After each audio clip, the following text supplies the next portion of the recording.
Hey lovely souls, Dr. Daphne here with you today, and welcome to Soul Spa. I'm here with my friend Bobby the Zebra, and we're going to talk to you about stress today.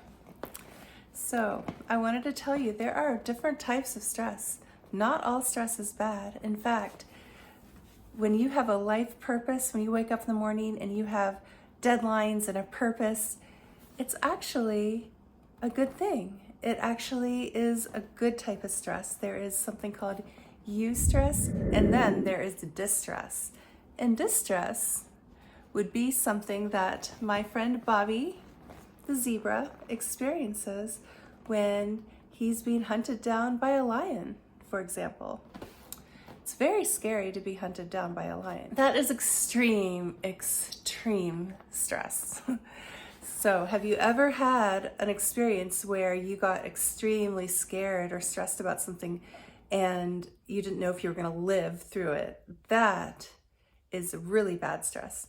So it can be about, life or death things that Bobby the zebra goes through every day, or it could be about your ego.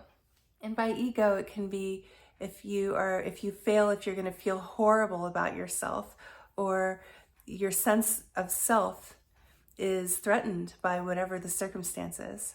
However, if you are working towards something you love in your life, you have enough unconditional love around you where, even if you fail, you're still going to be okay. You're still going to be loved. You're still going to respect yourself.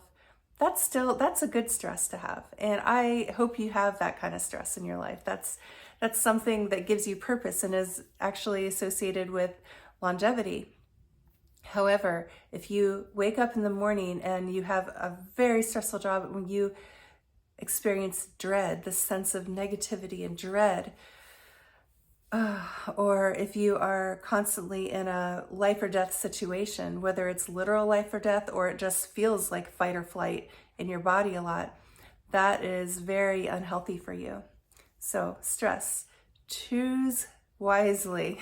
Not that we always get to choose our what stresses us out or not, but realize that if you are in some kind of situation where you're constantly put in this distress, where it is your heart rate goes up, fight or flight in a negative, dreadful way, please do whatever you can, get help, do whatever you need to do to get out of that situation. Whereas if you're waking up in the morning with all these deadlines because you have created this life that you enjoy and you like to make these things and you like to help people and you like to create cool things in your life, whether it's a business or a home or experiences, whatever it is, keep that up and enjoy it. Subscribe for more and connect with me on spaforthesoul.com for more things that you can use to make your life less stressful, like meditations and affirmations and a lot of positive things that will help you relax and settle down and enjoy the beautiful life that you have. Have a beautiful day.